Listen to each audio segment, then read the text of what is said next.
मेरी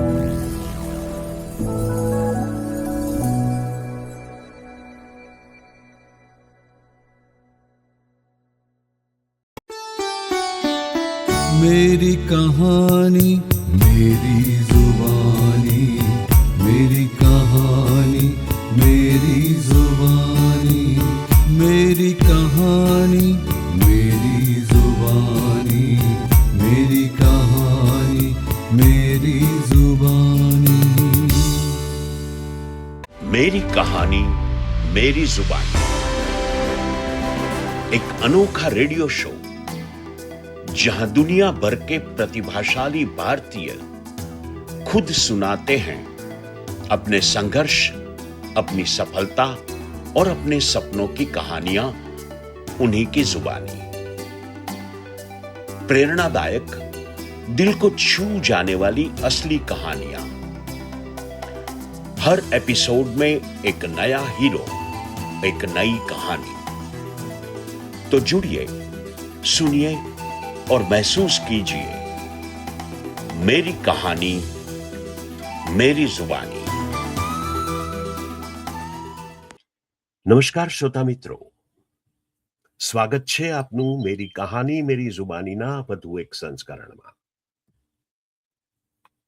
સવાર પડે ત્યારે આપણે અખબારના પાના ખોલીએ છીએ, પરંતુ ભાગ્યે જ વિચારીએ છીએ કે આ શબ્દોની પાછળ કેટલી જાગતી આંખો, કેટલા વિચાર અને કેટલી જવાબદારીઓ રહેલી હોય છે। સમાચાર તો દરરોજ જન્મે છે અને સમય સાથે વિસરાઈ પણ જાય છે, પરંતુ કેટલીક કલમ એવી હોય છે જે માત્ર સમાચાર નથી લખતી, સમયની ચેતનાને શબ્દ આપે છે। આજે મેરી કહાની મેરી જુબાનીના આ વિશેષ અંકમાં આપણે મળવા જઈ રહ્યા છીએ એવા જ એક વ્યક્તિત્વને, જેમણે પત્રકારત્વને માત્ર વ્યવસાય નહીં પરંતુ જીવનભરની પ્રતિબદ્ધતા તરીકે જીવ્યો। હા, આપણી વચ્ચે ઉપસ્થિત છે ગુજરાતી પત્રકારત્વનું એક જાણીતું અને આદરણીય નામ, મુંબઈ સમાચારના મુખ્ય તંત્રી શ્રી નિલેશ દવે। મુંબઈમાં જન્મેલા અને ઉછરેલા નિલેશભાઈએ 1988માં પત્રકારત્વની દુનિયામાં પ્રવેશ કર્યો। એ સમયથી શરૂ થયેલી તેમની સફર આજે 4 દાયકાથી વધુ સમય પાર કરી ચૂકી છે। આ યાત્રામાં તેમણે અનેક પરિવર્તનો જોયા, છાપખાનાની શાહીથી લઈ અને ડિજિટલ યુગ સુધીના બદલાતા સમયને નજીકથી અનુભવ્યો છે। પરંતુ એક મૂલ્ય ક્યારેક બદલાવા દીધું નથી: સત્ય અને વિશ્વસનીયતા પ્રત્યેની તેમની નિષ્ઠા। વર્ષ 2003માં તેઓ મુંબઈ સમાચાર સાથે જોડાયા અને પોતાની પ્રતિબદ્ધતા, દ્રષ્ટિ અને કાર્યક્ષમતાના બળે 2012માં આ ઐતિહાસિક સંસ્થાના તેઓ મુખ્ય તંત્રી બન્યા। સંપાદનના શિખરો સર કરતા તેઓ આજે એ સ્થાન પર બિરાજમાન છે જ્યાંથી માત્ર એક અખબારનું નહીં પરંતુ જનચેતનાના પ્રવાહનું પણ માર્ગદર્શન થાય છે। 2 સદીનો ગૌરવશાળી વારસો ધરાવતી મુંબઈ સમાચાર જેવી ઐતિહાસિક સંસ્થાના મુખ્ય તંત્રી તરીકે તેમની ઉપસ્થિતિ એ પરંપરા અને પ્રગતિ વચ્ચેનો સુવર્ણ સેતુ છે। મુંબઈ સમાચાર માત્ર અખબાર નથી, પરંતુ ગુજરાતી સમાજની સ્મૃતિ, સંસ્કૃતિ અને અસ્મિતાનો જીવંત દસ્તાવેજ છે। આવી સંસ્થાનું સુકાન નિલેશભાઈ ગૌરવ અને ગાંભીર્ય સાથે સુપેરે નિભાવી રહ્યા છે।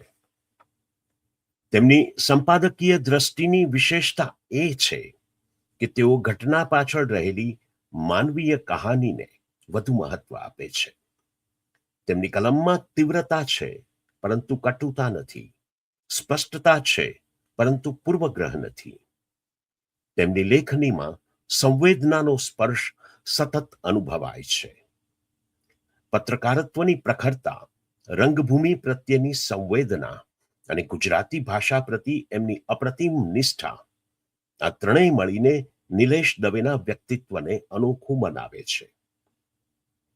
નિલેશ દવે માત્ર પત્રકાર જ નથી, તેઓ તો રંગભૂમિના પણ સાચા રસિક છે।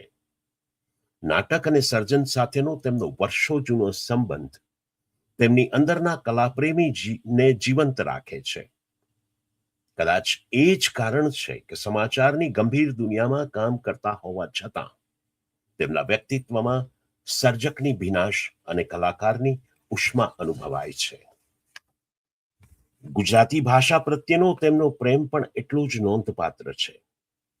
રોમે રોમ ગુજરાતી જેવા અભિયાન દ્વારા તેમણે વાંચન અને ભાષા પ્રત્યે નવી પેઢીમાં રસ જગાડવાનો અનોખો પ્રયાસ કર્યો છે.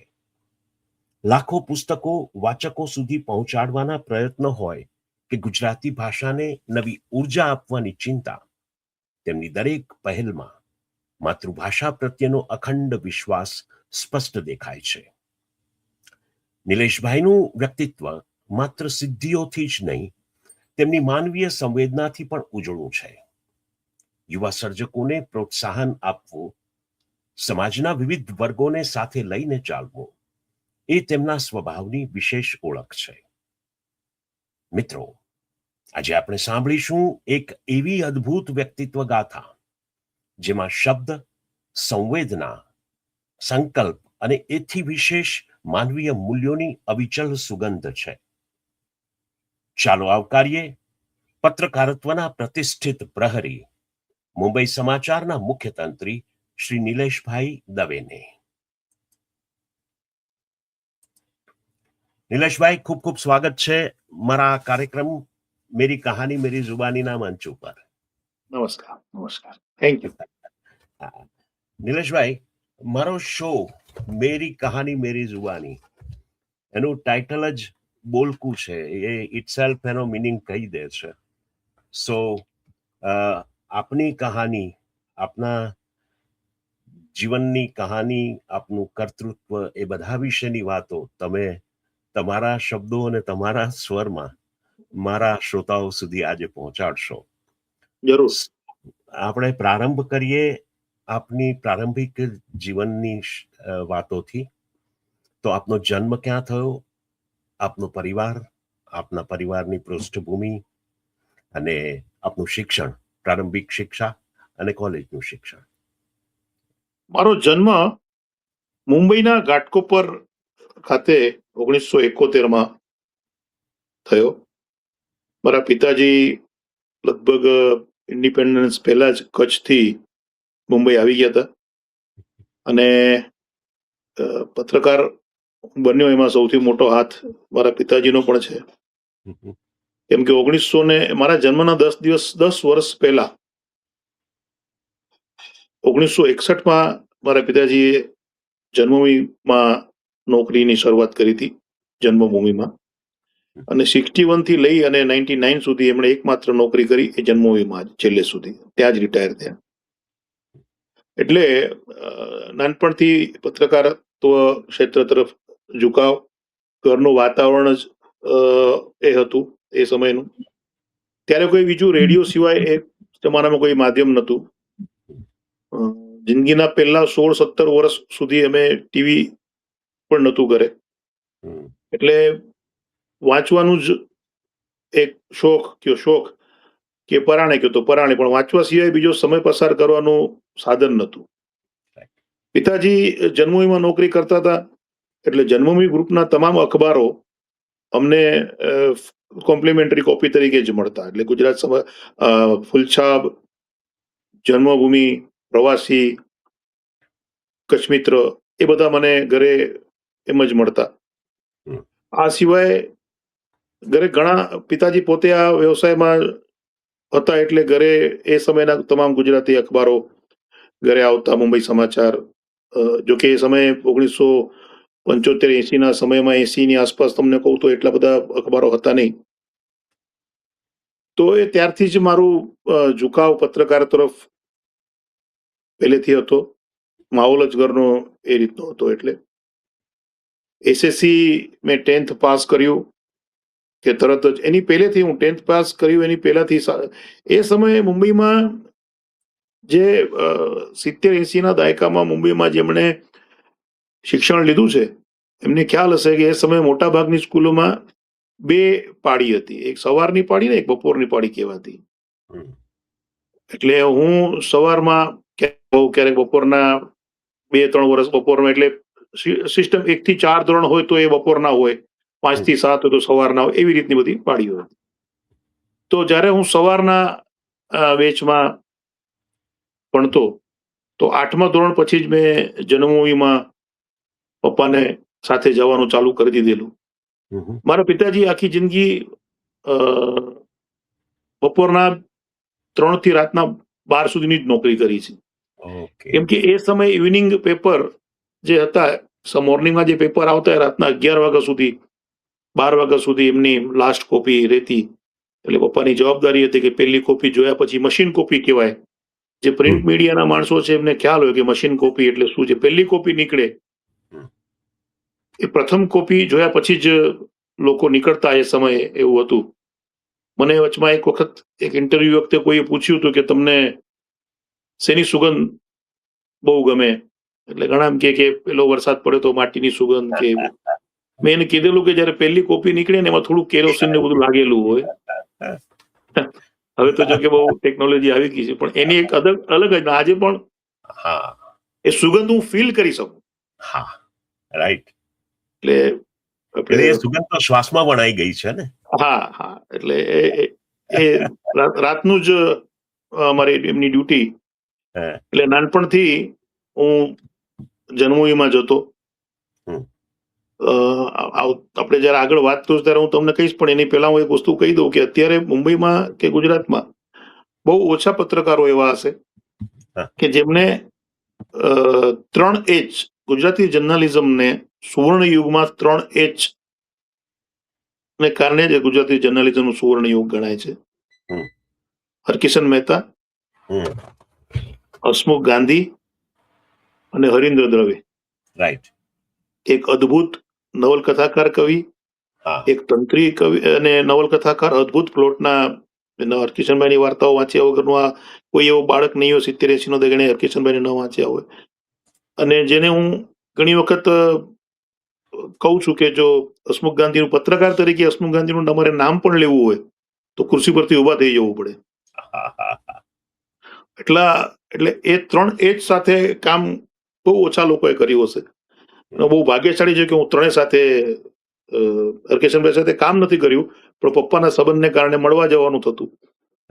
અને હસમુખભાઈ અને હરીન્દ્રભાઈ સાથે તો મેં કામ, મારી શરૂઆત જ હરીન્દ્રભાઈના હાથ નીચે પ્રૂફ રીડિંગ શીખવાથી થઈ હતી જયારે હું 16 વર્ષની ઉંમરનો હતો. અને મેં 10th પાસ કર્યું અને બરોબર એ જ અરસામાં મધ્યાંતર દૈનિક શરૂ થયું હતું મુંબઈમાં બપોરનું. તો એમાં હું પ્રૂફ રીડર તરીકે કામ પર જોડાયો. 19 એપ્રિલ 1980 પ્રથમ વખત હું ઓફિશિયલી નોકરીએ, પણ ત્યારે મને 18 વર્ષ પૂરા નતા ત્યાં, એટલે મને નોકરી પર ન રાખી શકે, એટલે વાઉચર પર મને લીધેલો. અને ત્યારે આ ડિગ્રી કે કોર્સિસ કે એની બધી એટલી બધી ઓલી હતી નહીં, માત્ર તમારા સંબંધો, એટલે કે દવે સાહેબનો છોકરો છે ને એમ લઈ લઈને વાંધો નહીં, કાલથી આવી જજો ને, એટલે કોઈ ઇન્ટરવ્યુ નહીં, કાંઈ નહીં, સીધું. અને ત્યાંથી પ્રૂફ રીડિંગની શરૂઆત કરી. પ્રૂફ રીડિંગ કરતા કરતા એ સમયે સ્પોર્ટ્સમાં મને બહુ લગાવ હતો, આજે પણ છે. મને લગભગ વિશ્વમાં ક્યાં ક્રિકેટ કે શું કઈ રમાતું હોય તેનું હું ધ્યાન રાખતો, સ્કોર અપડેટ લેતો. તો મધ્યાંતરના એ સમયના તંત્રી હતા રમેશ તામણકર. એ મારા પપ્પાના મિત્ર હતા, એટલે મેં કીધું મને થોડું સ્પોર્ટ્સનું કરવું છે. તો મને કે ઇંગ્લિશ આવડે છે? હવે ગુજરાતી માધ્યમમાં ભણ્યા હોય આપણે 10th સુધી, એટલે અમારે તો ઇંગ્લિશ જ ચાલુ જ 5th થી થયું હતું. એટલે મને ધીરે ધીરે એમણે UNIPTI ના તાર આપવાની શરૂઆત કરી, ડિક્શનરી આપવાની શરૂઆત કરી. તો અહીંયા બેસ અને પ્રૂફ રીડિંગ પતી જાય ને, મધ્યાંતરની અમારી ડેડલાઇન 12 વાગ્યાની, 12 વાગે છાપું જાય પ્રિન્ટિંગમાં.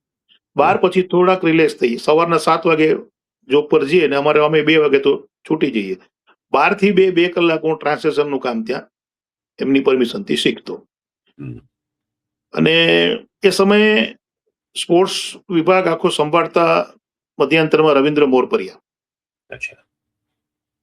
બીજું એક હું કઈ આપણે આગળ વાત કરીએ અને હું ભૂલી જવાની પહેલા કીધું કે એ સમયનો જે સમયગાળો હતો ને, એ સમયગાળાના બહુ અદ્ભુત વ્યક્તિત્વના માણસો હતા બધા. એટલે હું આજે બધા નામ એટલા માટે લઉં છું કે આ બધાનો ક્યાંક ને ક્યાંક મારા જેવા અનેક લોકોના જીવનમાં આમનો ક્યાંક ને ક્યાંક ઉપકાર રહેલો છે. હા. એટલે રવિન્દ્ર એટલે આપણી સેકન્ડ પેઢીને શીખવાડવાની જે ભાવના એમની પાસે હતી, હમ. શીખવાની ભાવના એ પેઢીમાં હતી. જ્યારે અમને આજે ખીજાઈ જતા તો ગુસ્સેથી કહેતા આમ ન લખાય, મૂરખ છો, આમ કેમ, એટલે મૂરખ છો સહન કર્યા તો આ પોસ્ટ પર પહોંચ્યા, એમ એના જેવું છે. હા. તો એ મોરપરિયા સાહેબ પાસે હું ટ્રાન્સલેશન મારા કરું, એને બતાડું, એ ઓકે કરે, એમ ધીરે ધીરે મારું ગાડું ચાલ્યું. એમાં એક દિવસ મને જુલાઈ મહિનામાં એમણે મને કીધું કે ચલ કાલે મારા ભેગો હાલજે. હા. બધું ક્યાં? તો કીધું ચલ છે, તારે એક ઇન્ટરવ્યુ કરવાનું છે. ઓકે. ભલે. હવે 1987માં સચિન આપણે 1987માં સુનિલ ગાવસ્કર રિટાયર્ડ થયા ઓકે. અને 10મી જુલાઈએ કે લગભગ 9મી જુલાઈએ એમનો બર્થડે આવે છે. હમ હમ. એટલે રિટાયરમેન્ટ થયા પછી ફર્સ્ટ બર્થડે એમનો આવતો હતો. અને ઓકે. એ વખતે એમણે પાર્ટી રાખી હતી બીસીસીઆઈ દ્વારા ગરવારેમાં એમની પાર્ટી હતી ફર્સ્ટ. હમ. અને એ પાર્ટીમાં રવિન્દ્ર મોરપરિયા મને લઈ ગયા. ઓકે. જિંદગીમાં પહેલી વાર મેં સુનિલ ગાવસ્કરને કે કોઈ સેલિબ્રિટી નજીકથી જોયો હોય તો એ સુનિલ ગાવસ્કરને જોયા. એમની હારે 5-10 મિનિટ વાત કરી. મોરપરિયા એ સમયે સ્પોર્ટ્સમાં 1-2 બુકો લખીને પ્રખ્યાત થઈ ગયા હતા, એટલે એમને તો પર્સનલ હતા બધા સ્ટાર. કેમ કે બીજું કોઈ મેં કીધું કે ત્યારે કોઈ માધ્યમ નહોતું, પત્રકારોના પ્રિન્ટ મીડિયાના પત્રકારોનું મહત્વ એ સમય બહુ હતું કે મોટા મોટા લોકો રાહ જોતા એમ. હા. અમારા મુંબઈ સમાચારના એક જૂના પત્રકાર કાંતિલાલ સામાણી જ્યાં સુધી આવે નહીં ત્યાં સુધી રિલાયન્સની મીટિંગ પ્રેસ કોન્ફરન્સ ચાલુ ન થાય. ઓહ. હા. એવો ભૂતકાળ ભવ્ય છે એમ કે ભાઈ એ આવે પછી જ ચાલુ કરીએ એમ. હા. એટલે એ સમયે પત્રકારો તો પ્રિન્ટ મીડિયાનું આટલું બધું મહત્વ હતું કેમ કે બીજું કોઈ માધ્યમ હતું જ નહીં. ના. તો મોરપરિયાની ઓળખાણથી મોરપરિયા સાહેબે કરાવડાવ્યું. મેં પેલો ઇન્ટરવ્યુ લીધો એમનો. એટલે મેં તો ખાલી 2-3 સવાલ પૂછ્યા, બાકીના મોટાભાગના સવાલ રવિન્દ્રભાઈ મોરપરિયાએ જ કરાવડાવ્યા, પણ કરાવ્યા મારી પાસે. હા. પછી એ ઇન્ટરવ્યુ છપાયો મારી પ્રથમ બાયલાઇન સાથે. મેં મારી જે પ્રમાણેની ભાષા મને આવડતી પ્રમાણે લખ્યો, મઠાર્યો આખો રવિન્દ્ર મોરપરિયાએ. અને પ્રથમ વખત મારી એમની જે પૂર્તિ મારી આવતી મધ્યાંતરની, ચંદરવો પૂર્તિ અમારી મધ્યાંતરની આવતી, એમાં એ મારો આર્ટિકલ છપાયો ફર્સ્ટ ફ્રન્ટ પેજ પર, કવર સ્ટોરી. વાહ. ત્યારથી થોડો ઝુકાવ ચાલુ થયો રેગ્યુલર જર્નલિઝમની અંદર કે ભાઈ પત્રકારત્વમાં જવું છે. સ્પોર્ટ્સમાં લખવાનું ચાલુ કર્યું, સ્પોર્ટ્સને એક્સપ્લોર કરવાનું ચાલુ કર્યું, સાથે સાથે ભણવાનું ચાલુ રાખ્યું. પછી 18 વર્ષ પૂરા થયા તો ઓફિશિયલી પગાર ચાલુ થઈ ગયા. એટલે ભણવા ઉપરથી પાછું મન આ બાજુ આવી ગયું, હવે આપણે ભણવાની જરૂર નથી. 12મી પાસ કરી પછી કઈ મન થયું નહીં ભણવાનું. 2 વર્ષ ગેપમાં ગયા, નોકરીઓ કરી. મધ્યાંતરમાંથી ગુજરાત સમાચારમાંથી કેપિટલ માર્કેટ, એમ 2-3 અલગ અલગ જગ્યાએ નોકરીઓ કરી. પછી વચમાં 1 વર્ષ એમ થયું કે ચાલો પાછું ગ્રેજ્યુએશન કમ્પ્લીટ કરીએ, એટલે વળી 2 વર્ષ ગ્રેજ્યુએશન માટે ગયો. એ અરસામાં પાછું કોમ્પ્યુટર શીખ્યો પ્રૂફરીડરની સાથે. મારા પપ્પાએ મને ત્યારે કીધું કે જો પ્રૂફરીડિંગ તો તને આવડે છે, રિપોર્ટિંગ આવડે છે, પણ હવે ટાઈમ એવો આવશે કે પત્રકારે પોતે જ પ્રૂફરીડિંગ કરવું પડશે અને પોતે જ ઓપરેટિંગ કરવું પડશે. કેમ કે કોમ્પ્યુટર જે રીતે આવી રહ્યા છે, ત્યારે લાઇનોટોપના મશીન હતા, આપણે ગેલીઓ નીકળતી જ્યારે મારા પપ્પાએ વાત કરી ત્યારે. એટલે મને એમણે એમની ઓળખાણથી ગ્રાન્ટ રોડમાં એક જગ્યાએ ટાઇપોગ્રાફિક કરીને ચાલુ કરેલું, ત્યાં શીખવા મોકલ્યો ડીટીપી. અને હું ડીટીપી ત્યાં શીખ્યો. પેજ મેકિંગ, પેજ કેવી રીતે બનાવવાનું. એ સમયે બહુ 286ના મશીનો આવતા, બહુ આટલા મોટા મોટા કમ્પ્યુટર આવતા, એમાં પેજ બનાવવાનું શીખ્યો. એ સમયે મોટાભાગના અખબારોમાં લાઇનોટમના મશીન હતા, એટલે ઓપરેટિંગ કરો, ગેલીઓ નીકળે, એની પ્રિન્ટ કાઢવાની, પછી એને ચીટકાડવાની, એ બધું હતું. આર્ટિસ્ટ બધું કરે, એ બધું કામ કોમ્પ્યુટર પર આવી ગયું છે એવું મારા પપ્પાને એ સમય લાગ્યું. મને ત્યારથી જ એમણે શીખવાનું કીધું. પછી હું પત્રકારત્વ થોડું સાઈડમાં રહી ગયું અને એમાં હું માસ્ટર થઈ ગયો. ઓકે. અને 95માં મને એવો સમાચાર મળ્યા કે ભાઈ અભિયાન ગ્રુપ જે છે એ નવો અખબાર કાઢી રહ્યા છે. તો ત્યાં ઓલ એન્ડ સોલ ઇન્ચાર્જ તરીકે કોમ્પ્યુટરનો ઓલામાં બહુ સારો જોબ છે. હમ. અને પત્રકારત્વમાં એ સમયે 3,3200 નો પગાર મળતો હતો. મને 15 નવેમ્બર 1995 કેતન સંઘવી અને અવિનાશ પારેખ એના ડિરેક્ટર હતા, એમણે મને બોલાવ્યો, મારો ઇન્ટરવ્યુ લીધો. એ સમયે કોરલ ડ્રો ના બધું નવું હતું, પણ એ બધું હું જાણતો હતો. એટલે મીટિંગમાંથી બહાર થઈને તરત જ મને 5,500 રૂપિયાના પગારથી ઇન્ચાર્જની જોબ આપી દીધી સમાંતર પ્રવાહમાં. રાઈટ. ને ત્યારે એ સમયે મારા કરતા પત્રકારો જે બીજા હતા, હજુ એનો પગાર મારાથી ઓછો હતો. અને હસમુખભાઈને હું જન્મભૂમિથી ઓળખતો. ફોર્ચ્યુનેટલી હસમુખભાઈએ એ જ અરસામાં સમકાલીન છોડ્યું. અચ્છા. અને સમાંતરમાં આવ્યા. સમાંતરમાં એમને પ્રથમ પાનું એમને સંભાળવાનું, એટલે એ રોજ સવારના 5 વાગે આવે. સમાંતરની ઓફિસ કાંદીવલી, હું રહું ઘાટકોપર, એટલે એટલીસ્ટ સવારના ટ્રેન થી પહોંચી જ ન શકું 5 વાગે. કોઈ એવી ટ્રેન હતી જ નહીં એ સમયે, કે ન બસ હતી. એટલે હું રાતના પહોંચી જતો. ઓકે. રાતના 12 વાગે હું પહોંચી જાઉં, જઈને સુઈ જાઉં. સવારે 5 વાગે ઉઠીને પાછું કામ ચાલુ કરું. 8 સાડા 8 વાગે પેજ અમારે આપી દેવું પડે. ત્યારે મોર્નિંગનો ટાઈમ થોડો ઇવનિંગર હતું સમાંતર, એટલે ઇવનિંગનો ટાઈમ જે 12 વાગ્યાનો હતો મધ્યાંતરના સમયમાં, એ વધતો 95 સુધીમાં સવારના 8 સાડા 8 9 નો થઈ ગયો. અચ્છા. એટલે લગભગ 7 વાગે 6:30 6 વાગે 6:30 ની આસપાસ બધા પત્રકારો આવવાનું શરૂઆત કરે. અંદરના પાના બની ગયા હોય, બાકીના 4 પાના બનાવવાના હોય. તો હું રાતના 12 વાગે આવું, એટલે મને આવું એટલે 5 વાગે મને હસમુખભાઈ આવીને ઉઠાડે, એટલે હું ઉઠી અને ફ્રન્ટ પેજ બનાવવાની શરૂઆત કરું એમની. આમ મેં ત્યાં એમની સાથે કામ કર્યું. પણ એ સમયે પણ મારો ઝુકાવ રિપોર્ટિંગ તરફ તો હતું જ. એટલે 12 વાગ્યાની ડ્યુટીમાં જાઉં, સુઈ ગયો એટલે સવારે પાછું ફરી આવું. સવારે હું મારું થોડું રિપોર્ટિંગની સ્ટોરીઓ આપવાનું એ બધું કરતો હતો. અને કરતા કરતા અમુક મિત્રો, મરાઠી જર્નાલિઝમના બહુ સારા મારા મિત્રો, એમની સાથે ઉઠબેસ થવાથી મને ક્રાઇમની સ્ટોરીઓ વધુ મળવા લાગી. અને એ સમયે હસમુખભાઈ સાથે બેસતો, એમની પાસે ગણતો, તો એમનું એક બહુ સારું વાક્ય હતું કે તમને લાગે આપણે કે ક્રાઇમમાં શું હોય, ક્રાઇમમાં શું હોય. ત્યારે હસમુખભાઈએ કીધું કે હાઈએસ્ટ રીડિંગ નિલેશ ક્રાઇમનું થાય. શું કોઈને ઇન્ટરેસ્ટ હોય, ચોરી થઈ ગઈ કે અહીંયા ખૂન થઈ ગયું કે એમાં શું, તો કે ભલે તું એમ કે છે, પણ સબ્જેક્ટ ક્રાઇમનો જ હાઈએસ્ટ વંચાય. એટલે ત્યારથી થોડું ક્રાઇમ રિપોર્ટિંગ તરફ ચાલુ કર્યું. એમ કરતા કરતા 2003માં હું મુંબઈ સમાચારમાં જોડાયો. મુંબઈ સમાચારમાં 2003 થી લગભગ 2010 સુધી 7 વર્ષ મેં સબ એડિટર તરીકે, ક્રાઇમ રિપોર્ટર તરીકે કામ કર્યું. મેં અનુભવ મહારાષ્ટ્ર ટાઈમ્સ, સામના એવા ઘણી જગ્યાએ લીધેલો હતો, ચેનલોમાં લીધેલો હતો, તહેલકામાં હતો, એમાં બી કામ કરેલું. ઝી ન્યૂઝ માટે બી અમુક સ્પેશિયલ સ્ટોરીઝ આપણે કરેલી, જ્યારે લોકો સ્ટ્રિંગર પાસે કામ કરાવતા ઝી ન્યૂઝ ને બધું. એ સમયે ફૂલ ફ્લેજ ચેનલો ચાલુ નથી થઈ, એટલે સ્ટ્રિંગર એટલે સ્ટોરી કરીને આપવાની, એ બધું કરતો. ઇન ટાઈમ ઇન મુંબઈમાં ચાલુ થયું હતું. એવી રીતે એ થોડો અનુભવ લીધો. એને કારણે મારું ગુજરાતી પત્રકારત્વ કરતા થોડું હિન્દી ભાષી કે મરાઠી ભાષી જે પત્રકારત્વ હતું એમાં વધારે ડેવલપમેન્ટ થયું. અને એને કારણે આ બધી એજન્સીઓની ઓળખાણ પીએમસીમાં હોય કે મંત્રાલયમાં હોય કે પોલીસ ડિપાર્ટમેન્ટમાં હોય, એ વધતી ગઈ. એને કારણે અલગ અલગ સ્ટોરીઓ મળતી ગઈ.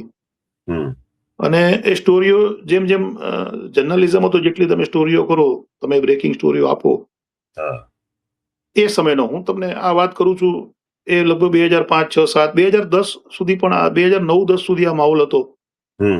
સ્ટોરીઓ થતી, જર્નલિઝમ હતું એક પ્રકારનું. હવે તો જો કે પત્રકારત્વ જેવું બહુ 10% જ રહ્યું છે, 90% પત્રકારત્વ જ પૂરું થઈ ગયું છે. એટલે એ 2005-10 પહેલા સુધી 2010-11 સુધી મને લાગે છે પ્રિન્ટ મીડિયાનો એક થોડોક પ્રભાવ હતો. પ્રિન્ટ મીડિયાનો પ્રભાવ, વિજયભાઈ, આજે પણ અદ્ભુત છે. આજે પણ અદ્ભુત છે. કેમ કે મને જયારે હું સ્ટોરી કરું છું, કે હું અત્યારે કોઈ આર્ટિકલ લખું છું, તો મને જે રિસ્પોન્સ આવે છે ને, એ મને ખબર પડે છે. કેમ કે મેં અઠવાડિયે એક મારી કવર સ્ટોરી, હું બહુ શેડ્યુલ બિઝી હોય મુંબઈ સમાચારમાં, અમે લોકો ઘણું બધું ડેવલપ કરી રહ્યા છે, એટલે હું રેગ્યુલર નથી લખી શકતો. પણ જ્યારે મને સમય મારો મળે અને મને સારી સ્ટોરી મળી હોય તો હું લખતો હોઉં છું. તો મેં એક સ્ટોરી કરી હતી કે મરાઠીમાં બાળ નાટકો દર વર્ષે થાય છે, ઓકે. એટલે મરાઠી ભાષા જીવન છે એવા. અને ગુજરાતીઓ પૈસાવાળા ખૂબ છે, ખૂબ જ રૂપિયા વાપરી શકે એમ છે અનેક વસ્તુમાં. મરાઠીઓ નથી વાપરી શકતા એટલા બધા જેટલા ગુજરાતીઓ વાપરી શકે છે. પણ સાહિત્યમાં અને સંસ્કારમાં અને સંસ્કૃતિ જાળવવાની ભાષામાં એ ક્યાંય શ્રીમંત છે ગુજરાતીઓ કરતા, મરાઠી ભાષા અને મરાઠી પ્રજા. હા. એવા પ્રકારની મેં આ સ્ટોરી કરી હતી. મને કેટલી જગ્યાએથી ફોન આવ્યા. અચ્છા. હા, કેટલી બધી જગ્યાએથી કે નરેશભાઈ તમારી સ્ટોરી વાંચી, બહુ સરસ આ તે. એટલે રિસ્પોન્સ તો આજે બી મળે છે. એનું એક મુખ્ય કારણ એવું છે કે લોકો, એક તો ગુજરાતીમાં કહેવત છે, જે પોસતું તે મારતું. હા. જે વસ્તુ તમને વધુ જેનો ઉપયોગ અતિરેક થઈ રહ્યો છે એ જ એનું મૃત્યુનું કારણ બને છે. બને છે. રાઈટ. એટલે અતિશય જે સોશિયલ મીડિયા થઈ ગયું છે આજે, એના કેટલા દુષ્પરિણામ આપણે જોઈ રહ્યા છીએ. બહુ જ. યસ. એટલે ફાયદા કરતા જ્યારે કોઈ વસ્તુના ગેરફાયદા વધવા માંડે એટલે એ વસ્તુથી જનતા દૂર થવાની શરૂઆત કરે. રાઈટ. બીજું, આ ફ્રી છે.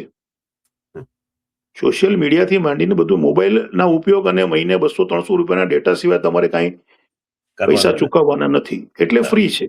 હા. કાગળની તો પોસ્ટિંગ લાગે જ છે. મને હમણાં જ અમારી એક ભાઈએ મુંબઈ સમાચાર ઉપર ફિલ્મ બનાવતા હતા, એમણે મારો ઇન્ટરવ્યુ કર્યો હતો.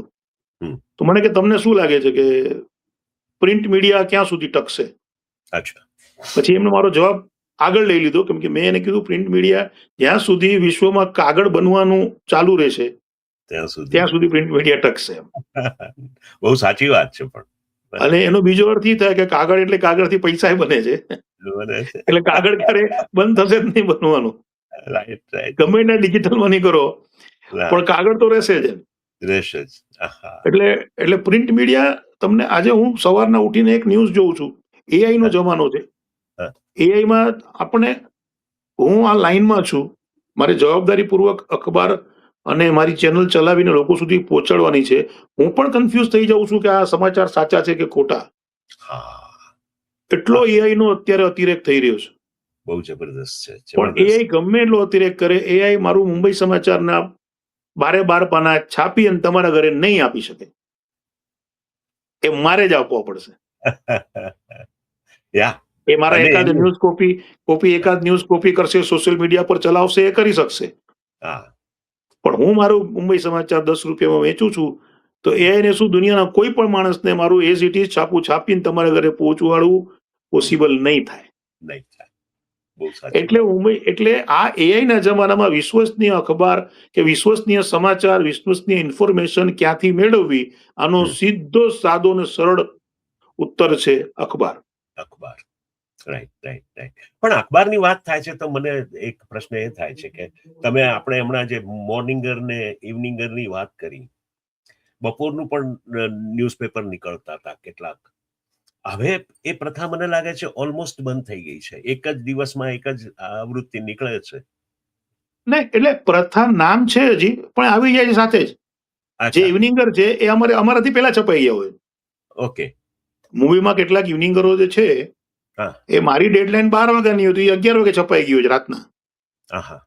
કેમ કે મોટા ભાગે આ ઇવનિંગરના જેટલા બી ઇવનિંગર ચાલે છે એ અખબાર સમાચાર પર નથી ચાલતા.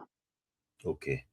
એમનું મેગેઝિન સેક્શન પર જ એ લોકોને ચલાવવું પડે. કેમ કે ઇવનિંગર તમે કહો છો તો રાત સુધી તો મેં આપેલું છે, સવારના 2 કલાક તમે બીજું શું આપી દેવાના. એટલે સ્પેશિયલ સ્ટોરીઝ હોય. સમજો કે ક્યાંક કોઈક સ્વામી દીક્ષા લઈ રહ્યો છે કોઈ વ્યક્તિ, તો એ લોકોને બહુ મોટી ચડાવીને આપવું પડે, જે મારા અખબારમાં ક્યારે આટલા પેરેગ્રાફ સિવાય નથી આવવાનું. એટલે એ આખો એનો વિષય ફંટાઈ જાય. તે મોટા ફોટા નાખીને પાના ભરવાની વાતો એ પ્રકારનું હોય. જયારે મોર્નિંગર છે નેશનલ પેપર છે જ. આજે મુંબઈ સમાચારમાં કે બીજા મારી સાથેના જે અખબારો છે એ અખબારોના 12 પાના 16 પાનામાં એક પાનું ગુજરાતનું હોય, એક પાનું મહારાષ્ટ્રનું હોય, એક પાનું દેશ વિદેશનું હોય, એક પાનું સ્પોર્ટ્સનું હોય, એક પાનું કોમર્સનું હોય. એ વિવિધ વિષયોના વિવિધ 12, 13, 14 પાના 16 પાના જે લોકો જે રીતે કરતા હોય તે રાખતા હોય. એ ફરક તો રહેવાનો જ છે.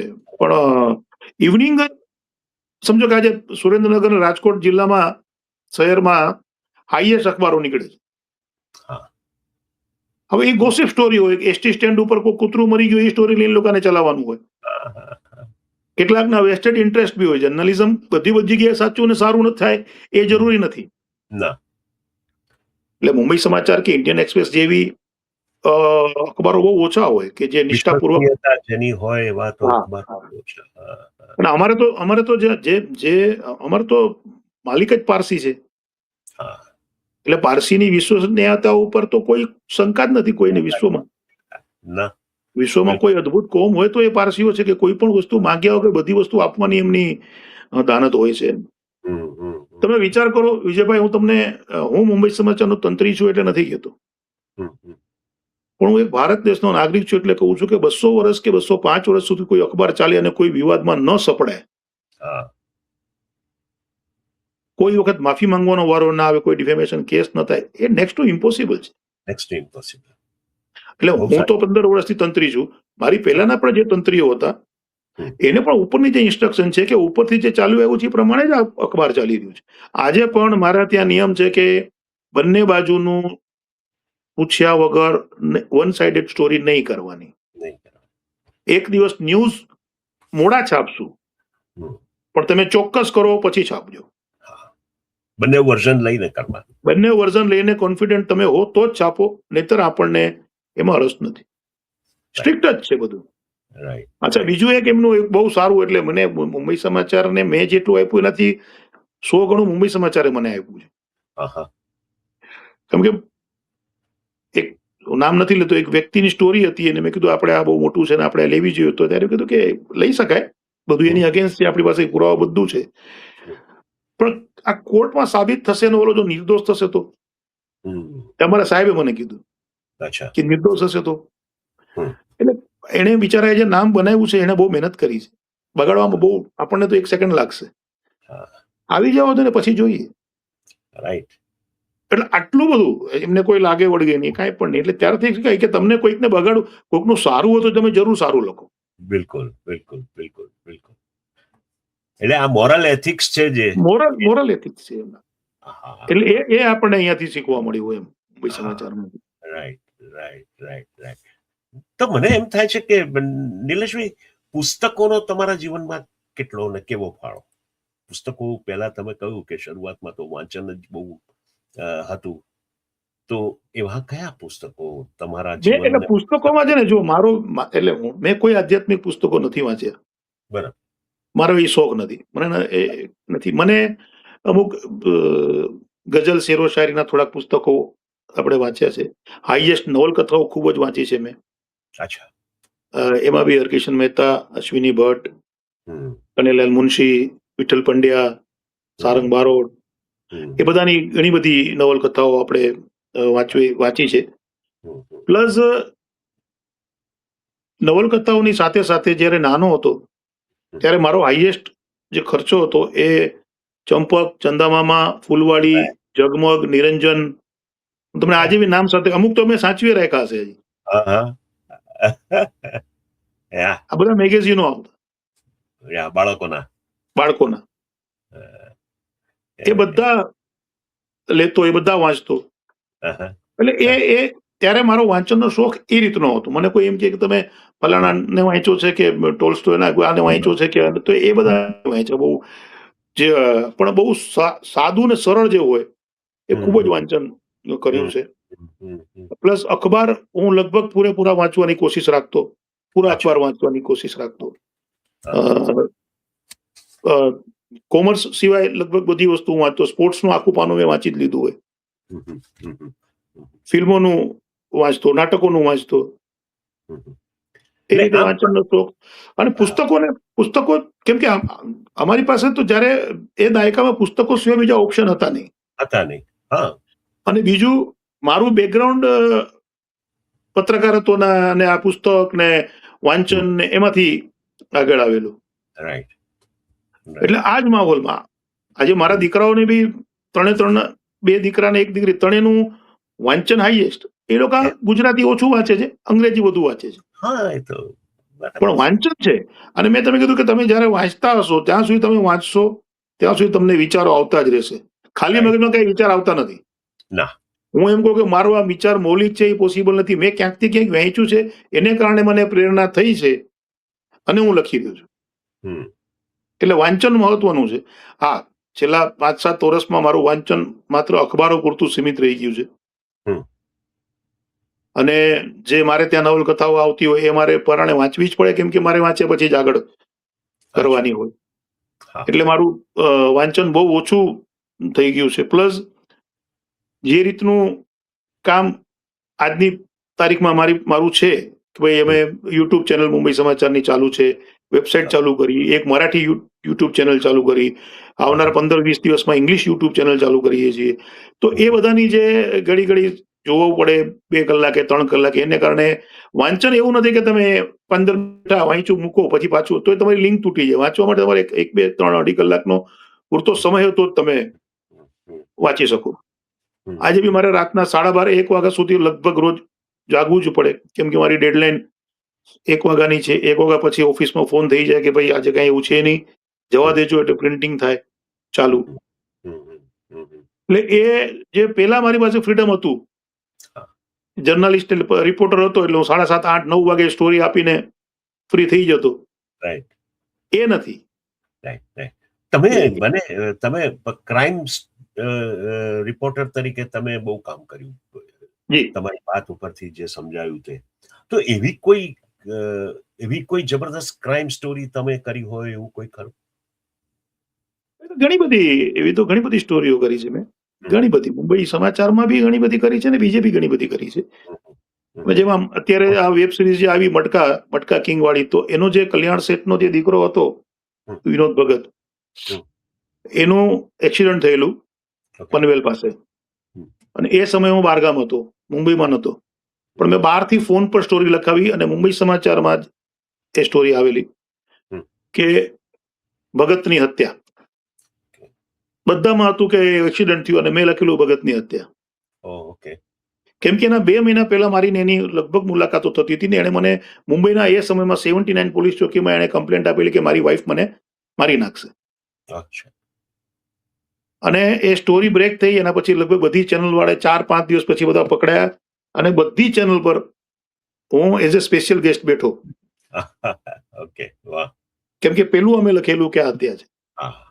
એ રીતે ભાંડુપમાં અમારે ત્યાં સિમેન્ટનું બધી રેલવે યાર્ડ હોય, યાર્ડની અંદર ટ્રેન આવે ને તો જાણી જોઈને સિમેન્ટ નીચે પડે, અને એ જે સિમેન્ટ નીચે પડે એ નીચે સિમેન્ટ આખી ભરાય, એની બેગ બને અને એ વેચાય.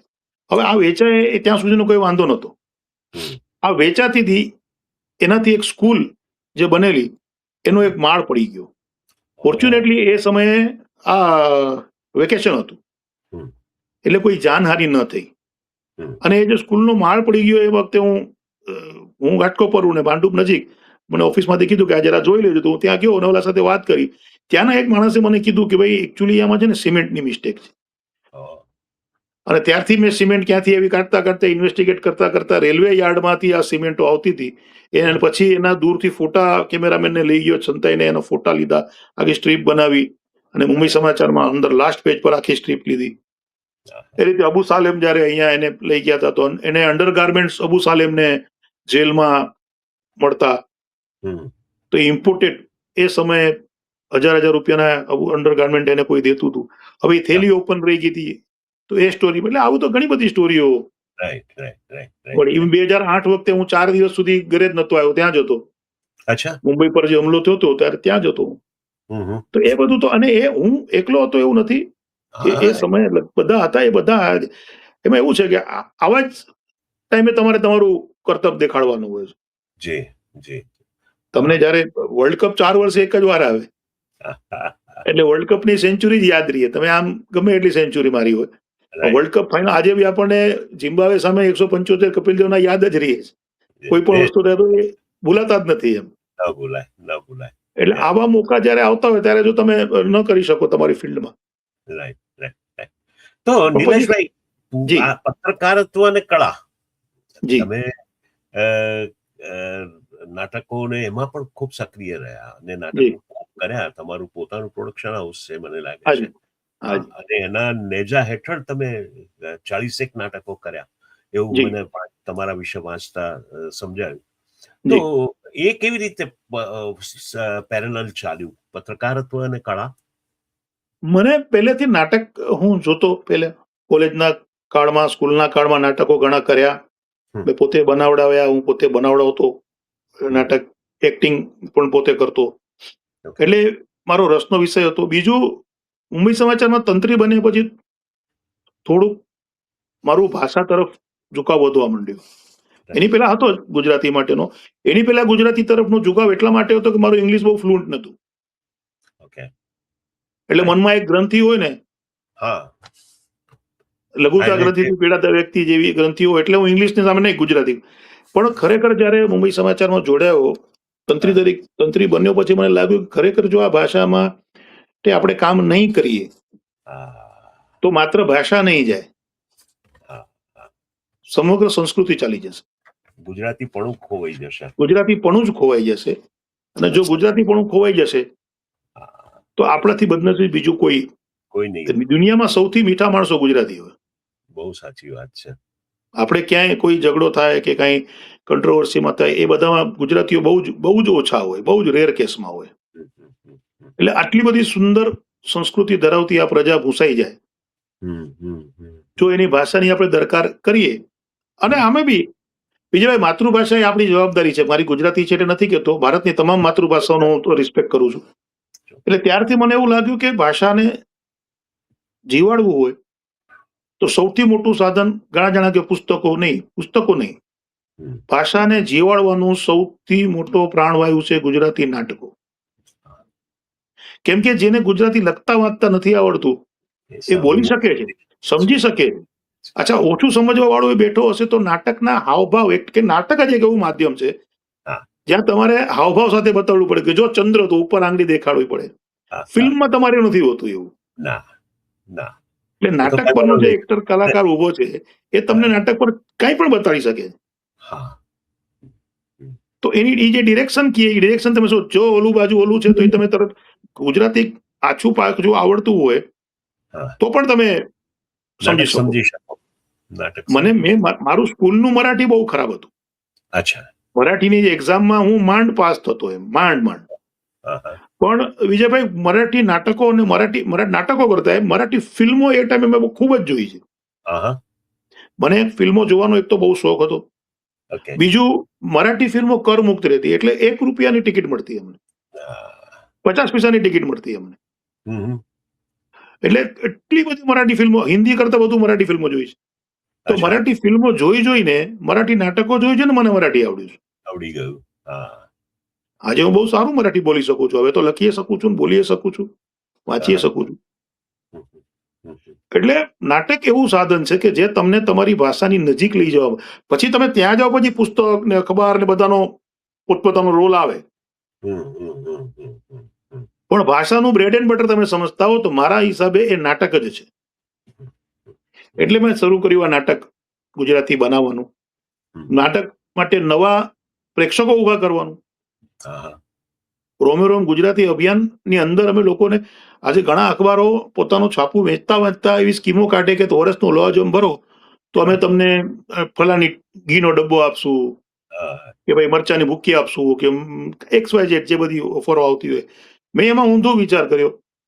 મેં કીધું આપણે આમાં એવી રીતે કરીએ કે તમે સ્કીમ કરો, મુંબઈ સમાચારનો લવાજમ ભરો, અમે તમને વર્ષમાં 5 નાટકોની ટિકિટ આપશું. ક્યા વાત છે, વાહ. એટલે શું થઈ ગયું, 12, 13, 20 હજાર સુધી મેમ્બરો થયા. એટલે 20 હજાર માણસો વર્ષમાં 5 નાટક જોતા હતા. બીજું, આપણે ગુજરાતી છીએ, આપણને જો ઇડલી સાથે ચટણી અને સાંભાર મળ્યો હોય, એની અંદર સફેદ ચટણી, બીજી એક લાલ ચટણી જો આપી હોય તો આપણે ખાઈએ જ, કેમ કે એ તો કોમ્પ્લિમેન્ટરી ફ્રીમાં આવી છે. આપણે પાણીપુરીની ઉપરની જે છેલ્લી પાણીપુરી ખાધા પછીની જે ફ્રીની પાણીપુરી, એની આપણા માટે વેલ્યુ વધારે છે. એટલે મારા મુંબઈ સમાચારના સબસ્ક્રિપ્શનની સાથે સાથે જે 5 નાટકોની ટિકિટ મળતી હતી, એનો અલ્ટિમેટ ફાયદો ગુજરાતી ભાષાને થયો. અને અમે એની આરે 5 ગુજરાતી નાટકો અને 500 રૂપિયાની કિંમતના ગુજરાતી પુસ્તકો. પછી એ પણ 50% ડિસ્કાઉન્ટ સાથે, એટલે તમને ટોટલ 1000 રૂપિયાના પુસ્તક મળે. ઓહ, વાહ વાહ. અને પુસ્તક મેળા રાખ્યા. પુસ્તક મેળામાં આવો, તમારું કૂપન દેખાડો અને પુસ્તક લઈ જાઓ. હા હા એટલે હવે મારા જેના ઘરે મુંબઈ સમાચાર આવતું હતું એ 500 રૂપિયાના પુસ્તક લઈ આવ્યો. એ બાજુવાળાએ જોયું, હા, એ આવ્યો. એટલે 3-4 વર્ષ જે જીએસટી નતું આવ્યું એ પેલા સુધીમાં તો અમે લગભગ 2-2.5 કરોડ રૂપિયાના ટોટલ 5 વર્ષમાં પુસ્તકો વેચ્યા ગુજરાતી. અચ્છા. હમ, હમ, હમ, હમ. લગભગ 30 પુસ્તક મેળાઓ કર્યા. હા, હા. એ પુસ્તક મેળાની વાત કરો ને જરા થોડી વિગતે. એટલે એ આ સ્કીમમાં હતું એટલે અમારે આપવાનું હતું. તો પહેલે હા. વર્ષે જયારે અમે લોકોએ 2012માં આ જયારે શરૂ કર્યું હમ. તો બધાને પુસ્તક ઘરે પહોંચાડવા માટે તમે એક મંગાવ્યું બધું આખું ઢગલો થઈ ગયો ઓફિસમાં. હમ, હમ, હમ. એટલે પછી મેં 2 પ્રકાશકો છે અમારા હેમંતભાઈ અને અશોકભાઈ એની હારે બેઠો કંઈક આપણે સોલ્યુશન કાઢીએ. હમ. એટલે મેં કીધું કે આપણે 5 સેન્ટર પકડીએ મુંબઈના હમ. ગુજરાતી ભાષી. હમ. મારું સર્ક્યુલેશન ત્યાં જ હશે, બાકી કોઈ ભર્યું હશે તો કે શું અહીંયા આવીને લઈ જાય. હમ. તો એ હમ. 5 સેન્ટર 6 સેન્ટર પર અમે પુસ્તક મેળો રાખીએ. બરાબર. અને જે મુંબઈ સમાચારનું જેને લવાજમ ભર્યું છે હમ. એ પોતાને એને કૂપન આપ્યું છે, કૂપન બતાડીને પોતાના પુસ્તક ત્યાંથી જ લઈ જાય. રાઈટ. તો એ 500 ના બી લઈ શકે, એને વધારે જોતો તો વધારે બી લઈએ. મને અશ્વિની ભટ્ટની 5 વાર્તા ખબર છે, 6ઠ્ઠી વાર્તા નથી ખબર. તો રાઈટ. મને 500 રૂપિયામાં 5 વાર્તા મળી. મને જો હું પુસ્તક મેળામાં જાઉં તો 6ઠ્ઠી વાર્તા ખબર પડે. તો હું 6ઠ્ઠી વાર્તા અને એની હારે હારે બધા શેરો શાયરી ગઝલ બીજા અનેક પુસ્તકો લઉં એમ. એટલે એ અમે લોકોએ બેસીને વિચાર્યું અને મેં કીધું કે આપણે આ રીતે કરીએ, થોડો ખર્ચો થશે, જોઈ લેશું. અને થયું અને સોલિડ સક્સેસ ગયું. હમ. એટલું સક્સેસ ગયું કે પછી મુંબઈની બહાર મારે વાપી, દાણું, પુના, નાસિક આહા. આ બધા વિસ્તારમાં બી કરવાનું. ત્યાંથી ગુજરાતી સમાજના ફોન આવ્યા, અહીંયા કરો, અહીંયા કરો. આહા. એટલે અમે લોકો ત્યાં બધે પ્રોગ્રામ કર્યા. મારા પત્રકારો જે લેખકો બન્યા હતા, અનિલ રાવલ છે, પ્રફુલ શાહ છે, કિશોર વ્યાસ છે, એવા બધા જે પત્રકાર મિત્રો, હેનરી શાસ્ત્રી, એ બધાને હું ત્યાં લઈ જાઉં. લેખક સાથે લોકો વાતચીત પણ કરી શકે ત્યાં પુસ્તક મેળામાં. રાઈટ. રાઈટ. અને 2012માં જયારે મેં મુંબઈ સમાચાર સંભાળ્યું ને જે સમયે વિજયભાઈ, હમ. ત્યારે મેં સૌથી પહેલું કામ એ કર્યું હતું. હમ. એની પહેલા સુધી 2012 સુધી ક્યારે કોઈ પણ અખબારે કોઈ લેખકનો ફોટો કે હોર્ડિંગ કે બેનર નતા લગાડ્યા. ઓકે. એની કોલમ. મારે મુંબઈ સમાચારને અપ લઈ જવાનું હતું. હા. એક નવો તંત્રી આવે એટલે સામાન્ય છે કે એને પોતાનું, જેમ નવો સેલ્સમેન આવ્યો તો એને જૂના સેલ્સમેન કરતા વધુ માલ વેચીને બતાડવો પડે. બતાવવું પડે. એટલે મેં આખું રિવેમ્પ કર્યું, હા. નવી સ્ટાઇલથી બધું કર્યું. અને સૌથી પહેલું મેં 1 મહિના સુધી મુંબઈના તમામ વિસ્તારોમાં હોર્ડિંગ લગાડ્યા. અચ્છા. એટલે ટોપ લેવલના લેખકોની સાથે સાથે 10 નવા લેખકો, નવોદિત, એકદમ ફ્રેશ છે, જેને મુંબઈની પ્રજા પહેલી વાર વાંચશે, હા. એ બધાના ફોટા લગાડ્યા. આહા. એ લોકોને સેલિબ્રિટી બનાવી નાખે, સમજો ને, કે રસ્તામાંથી એટલા બધા એમ. Obviously. અમે લોકોએ 100 હોર્ડિંગ લગાડ્યા. આહા. આ હા. હોર્ડિંગ બી અમે લોકોએ સાવ પાણીના ભાવે, અમારા યોગેશ લાખાણી કરીને એક હોર્ડિંગ વાળા છે, અચ્છા. એમને બી મેં ગુજરાતી ભાષા, આપણા ગુજરાતી જ ભાઈ છે એટલે મેં કીધું ભાઈ મને આના તમારી કોસ્ટિંગ જ મને કહેજો, હું વધારે પૈસા નહીં આપીશું. ઓકે. અને એ આખા મુંબઈમાં અમે લોકોએ હોર્ડિંગ લગાડ્યા. હા. એ લેખકોને એનો બેનિફિટ બી થયો. આજે એમાંના અનેક લેખકો સિરિયલો ને નાટકો ને બધું લખી રહ્યા છે. હમ. ગુજરાતી ભાષાને ફાયદો થયો, મુંબઈ સમાચારને ફાયદો થયો, મારું સર્ક્યુલેશન બી વધ્યું, હમ. વંચાવાનું વધ્યું. હમ. અને એક કાર્યક્રમને આમાં એવું છે, તમે જયારે પેલું પગલું મૂકો ને સફળ થાવ ને તો તમને હિંમત વધતી જાય. વધે. એટલે મારું આ પુસ્તક, આ મારા લેખકોનું, પછી પુસ્તકોનું જેમ જેમ સફળતા મળતી હતી, એક આઈડિયામાંથી અલગ નવા અનેક આઈડિયાઓ આવતા ગયા. રાઈટ. એમાંથી અમે લોકોએ પછી નવો ચીલો ચાતર્યો કે ભાઈ આપણે દર એન્યુઅલ ડેના અલગ લોકોનું સન્માન કરીએ છીએ, સીએમ ને બોલાવીએ છીએ, હમ. ડેપ્યુટી સીએમ ને બધાને, સ્ટારને બોલાવીએ છીએ. હમ. તો એ સમયે આ બધું વોર ને બધું ચાલતું હતું. અમે લોકોએ વોરમાં જેને પગ ગુમાવ્યા તે પેરા મિલિટરી ફોર્સના લોકોને બોલાવ્યા, એમનું સન્માન કર્યું, ઓહો. એમને ફંડ પૂરું પાડ્યું. આહા. બીજે વર્ષે જે અમારા કેપ્ટન વિનાયક કરીને છે, જે એક્સપાયર, જે યુવાનીમાં જ મરી ગયો હતો, શહીદ થઈ ગયો હતો, હમ. તેના મધરને અને બીજા 4 જણાના મધરને બોલાવ્યા. એમની સ્ટેજ પરથી એમનું સન્માન, એમને અમારા તરફથી ચેક આપ્યો અને પ્લસ એમની આખી વાતો સાંભળી હા. કે શું પ્રોબ્લેમ આ ફેમિલીઓ ભોગવે છે. અને કેટલા અનેક લોકો જે મુંબઈ સમાચારમાં આવ્યા હતા એમાંથી અનેક લોકોએ તો એ વાત સાંભળ્યા પછી બધાના કોન્ટેક્ટ નંબર લીધા અને હરિદ્વારમાં છેટ જઈને અમારા બોરીવલીના એક વાચકે તો છેટ હરિદ્વારથી અંદર ઉત્તરાખંડમાં ક્યાંક જઈને એ વિધવાના હાથમાં ચેક આપ્યો હતો ઓહ, વાહ વાહ. કે મારે અને મારી વાઈફને જીવવા માટે આટલા પૈસા બસ થઈ ગયા, ઉપરના 5 લાખ રૂપિયા તમે રાખો એમ કરીને.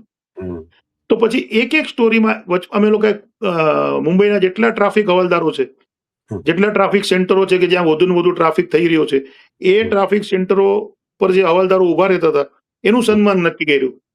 ઓહ, વાહ. મુંબઈના હોસ્પિટલની અંદર દાઈ હોય જે બધું સાફ સફાઈ કરતી હોય, માવસી જેને કહીએ, એ માવસીઓના સન્માન નક્કી કર્યા. અને સન્માન એટલે ખાલી સન્માન નહીં, એને 25,000 નો ચેક આપ્યો બધાને. વાહ વાહ. ગયા વર્ષે નવું ચાલુ કર્યું, ધન્વંતરી એવોર્ડ ચાલુ કર્યો, 15-16 ડોક્ટરોનું સન્માન કર્યું. આહા. તો આવી અલગ અલગ વસ્તુ કરતા ગયા. આ વર્ષે માતૃભાષા ભાગવત કરી, વિશ્વમાં પહેલી વખત માતૃભાષા ભાગવત થઈ.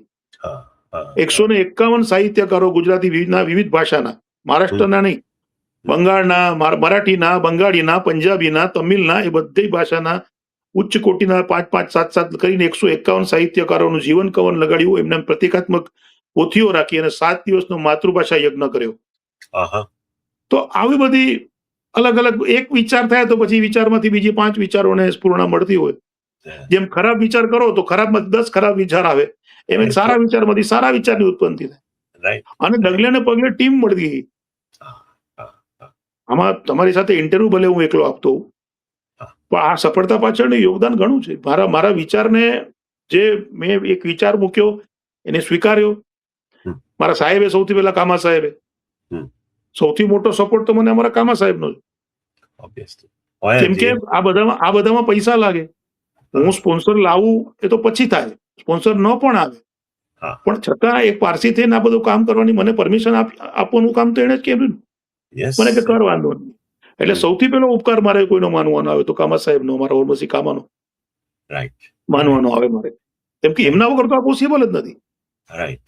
આજે જ્યાં પબ્લિકેશન હાઉસો માત્ર ને માત્ર બિઝનેસ અને એની જ વાતો કરતા હોય, એવા સમયમાં એક નોન ગુજરાતી પારસી વ્યક્તિ થઈને આટલું બધું કરવા દે, એટલે અદ્ભુત. એટલે આઈ એમ વેરી ફોર્ચ્યુનેટ. એમની દ્રષ્ટિ પણ એ પ્રકારે જ છે કે ભાઈ, એટલે હું કહું છું ને કે અમે બધા જેણે મુંબઈ સમાચારમાં કોઈ પણ રીતે કામ કર્યું છે, એમણે ગયા જન્મમાં બહુ સારા કામ કર્યા છે. નહીતર તમને આ મોકો ન મળે.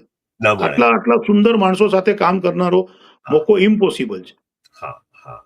એટલે નહીં તો કહેવાય છે કે છાપાના માલિકો થોડાક વધારે પેલા એ હોય, પણ તમે જે રીતે કામા સાહેબની વાત કરો છો એટલે એમ લાગે છે કે ના, એમની દ્રષ્ટિ બહુ વિશાળ છે અને ઉદારતા, વિશાળ દ્રષ્ટિ, ઉદાર દિલ, વિશાળ દ્રષ્ટિ અને પૂરેપૂરો વિશ્વાસ.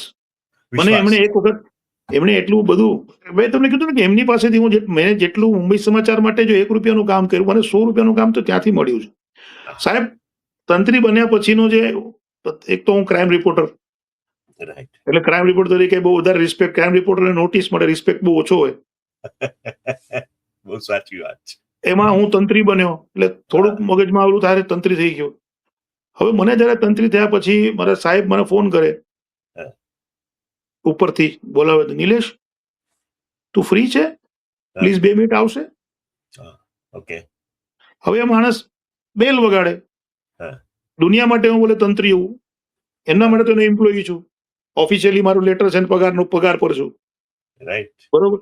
બેલ વગાડે, નિલેશ કો બોલાવો, કહી શકે છે, પણ એ મારી જે પોસ્ટની ગરિમા કઈ રીતે જાળવે છે એ આ મારે, હું એમને એ દિવસથી હું મારા સ્ટાફને બોલાવવાનું મારું વિચાર બદલાઈ ગયો, બોલાવવાનો એપ્રોચ બદલાઈ જાય. તમે જે મારો એપ્રોચ બદલાઈ ગયો, આ હું એમની પાસેથી શીખ્યો.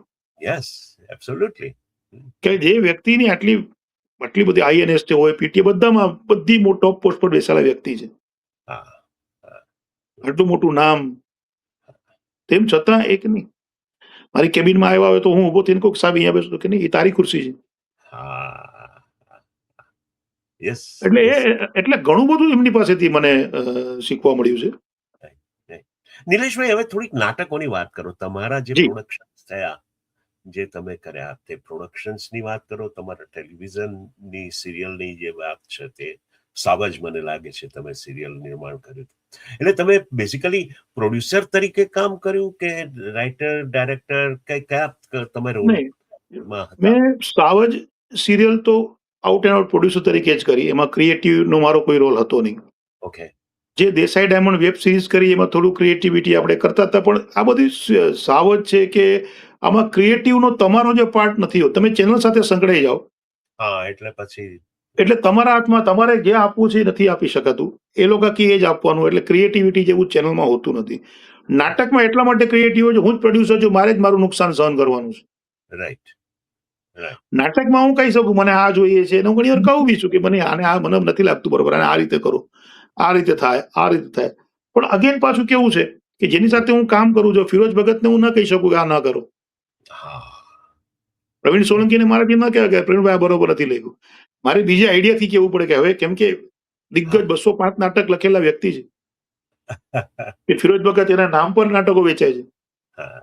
સિદ્ધાર્થ રાંદેરી આવ્યો તો સિદ્ધાર્થ રાંદેરી ખાલી સ્ટેજ ઉપર આવીને ઉભા હોય તો લોકો હશે. મેં એકવાર એમને કીધેલું મસ્તીમાં, તમારે નાટક કરવાની જરૂર તો તમે ખાલી સ્ટેજ પર આવીને રાઉન્ડ મારીને જાઓ ને તોય પબ્લિક હાઉસફુલ કરશે. રાઈટ. રાઈટ. કેમ કે અત્યારે ગુજરાતી ઇન્ડસ્ટ્રીના અનક્રાઉન્ડ કિંગ છે સિદ્ધાર્થભાઈ. અને આ બધાને હું નાટક જયારે જોઉં ત્યારે ઘણી વાર જોતો ઇમ્પ્રુવાઇઝેશન આટલા મોટા હોવા છતાં એમને મોટા નથી વિજયભાઈ. આ બધા તમે ફિરોજભાઈનું કે સિદ્ધાર્થભાઈનું કે અમારા વિપુલ વિટલાની છે કે આ બધાનું નાટક તમે આજે જુઓ અને એ જ નાટક 1 મહિના પછી જુઓ, સેમ નાટકમાં એને કેટલું બધું ઇમ્પ્રુવાઇઝ કર્યું હશે. આજુબાજુની જેટલી ઘટમાળ થઈ હોય ને એને ઇન્વોલ્વ કરી નાખ્યું. એલર્ટ છે. અને આનું મુખ્ય કારણ છે કે એ લોકો પેપર ને બધું વાંચીને એકદમ અપ ટુ ડેટ હોય છે. એકદમ અપડેટ રહે છે એ લોકો. એટલે બધું આવી જાય એની અંદર. તમારા નાટકોમાંથી કોઈક સારા નાટકો, એટલે સારા જ હશે, બધા જ સારા જ હોય, પણ તેમ છતાંય બહુ જ જે વખણાયા હોય એવા નાટકોની કોઈ? નાટકમાં એવું છે, એટલે ઘણા નાટક વાળાને નહીં ગમે, પણ વાંધો નહીં. નાટકમાં 2 પ્રકારના નાટકો બને છે. એક નાટકો બને છે અને બીજા નાટકો બને છે. રાઈટ. હું બી, મને જે નાટકો ગમ્યા છે એ બિલકુલ નથી ચાલવાના. કેમ કે એક ગુજરાતીમાં મેન્ટાલિટી કેવી છે કે ભાઈ મારે આ બધું ટેન્શન, કોણે ખૂન કર્યું, કોણ બધું નથી જોવું. આટલા વખત મેં એટલું સમજાવ્યું, મને આ શાંતિથી ફેમિલી યાર આવ્યો છું, એન્જોય થવું છે, તારે હસાવું તો હસાવ, મારે હસીને હાલ્યા જવું છે. એક્સપેરિમેન્ટ બહુ ઓછા થાય છે ગુજરાતીમાં. સમહાવ લખનારા ઓછા છે, નવા લાડલા. મેં પોતે અત્યારે જેટલા નાટકો કરે એમાં મોટા ભાગના ફરીથી બનાવ્યા છે. જૂના નાટકોને આપણે રીરાઇટ કરીને બનાવેલા નાટકો છે મોટા ભાગના.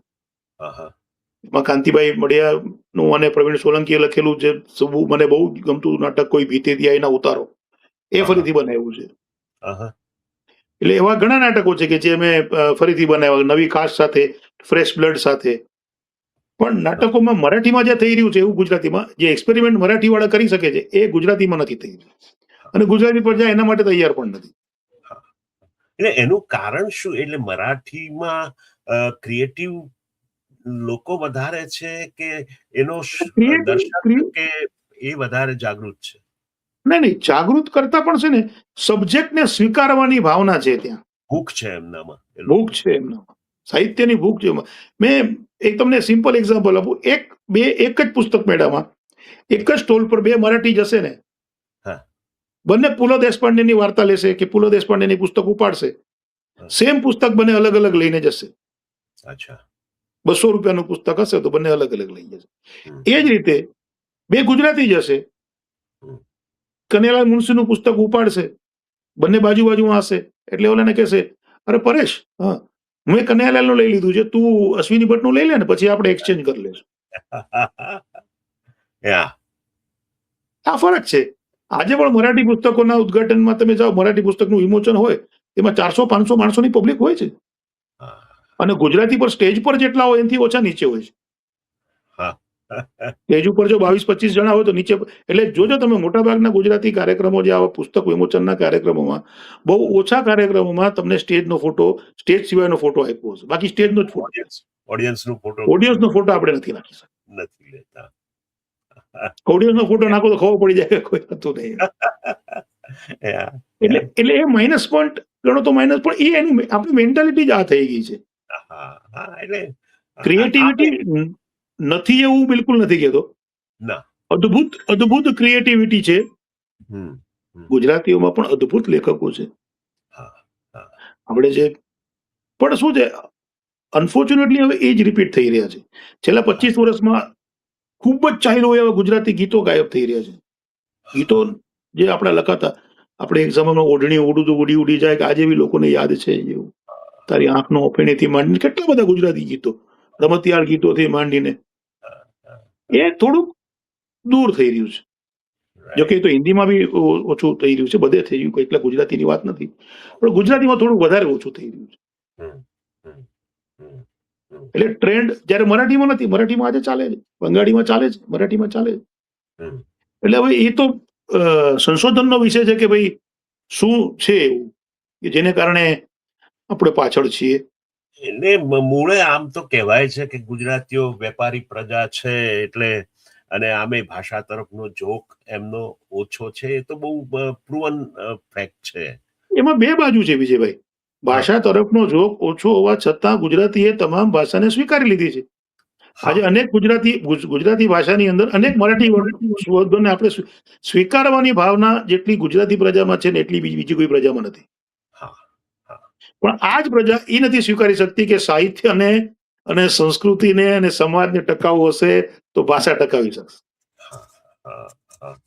એટલે તમે અહીંયા અમે લોકો જે કામ કરીએ છીએ, આજે હું વર્ષોથી આ કામ કરી રહ્યો છું, અથવા તો અહીંયા ગુજરાતી કાર્યક્રમો થાય છે ભાષાને લગતા, ત્યારે હવે જે શ્રોતાઓ કે પ્રેક્ષકો સાંભળવા આવે છે એ 60 વર્ષથી ઉપરની ઉંમરના જ આવે છે. યંગ છોકરા છોકરીઓ કોઈ ગુજરાતી ભાષા, અહીંની આ પરિસ્થિતિ છે. એટલે એને કારણે થાય છે શું કે એમ લાગે કે હવે આ એનો અસ્ત તરફ છે અહીંયા આગળ, પણ જો કે એ થવાનું નથી એટલું બધું ઝડપથી કે ગુજરાતી ભાષાનો અસ્ત થઈ જાય એવું. કોઈક ને કોઈક રીતે તો ચાલુ જ રહેશે. તો નિલેશભાઈ, તમારું સ્કેડ્યુલ બહુ વ્યસ્ત રહ્યું અને રહે છે રાધર, તો આટલી બધી તમારી વ્યસ્તતાઓમાં તમારા ફેમિલીનો સપોર્ટ કેવો, પરિવારનો સપોર્ટ કેવો? પરિવારનો સપોર્ટ તો પહેલેથી, એટલે લગ્ન નતા થયા ત્યાં સુધી મમ્મી પપ્પાનો, અને લગ્ન પછી પત્નીનો, બાળકોનો સપોર્ટ 100% છે. બીજું, હું પરિવારને બી મારા હિસાબે સમય આપી દઉં છું. હું છે ને ટાઈમ મેનેજમેન્ટમાં બહુ માનું છું. Very good. એટલે કદાચ તમને નવાઈ લાગશે, પણ વર્ષમાં હું 2 થી 3 વખત પરિવાર સાથે ફરવા જાઉં છું. વેકેશન લઈ લેવાનું. હા, 5-7 દિવસનું. અને 2 થી 3 વખત હું ખાલી મિત્રો સાથે પણ ફરવા જાઉં છું. Okay, right. પણ બાકીના ટાઈમમાં હું મારું બધું શેડ્યુલ ગોઠવી લઉં છું. અને એ પ્રમાણે જ નાટક હોય તો નાટકના રિહર્સલ પણ જોઈ આવું. સૌથી મોટું અત્યારે ફાયદો છે કોમ્પ્યુટરનો, મોબાઈલનો. અત્યારે તમારી સાથે ઇન્ટરવ્યુ આપતા આપણે વાતચીત કરતા મેં મારા 8 પેજ જોઈ લીધા. રાઈટ. તમારી સાથે અમારી વાતચીત ચાલે છે તો કોમ્પ્યુટર પર પેજ આવી ગયું હોય, મેસેજ કરી અને એ જોવાઈ ગયા. રાઈટ.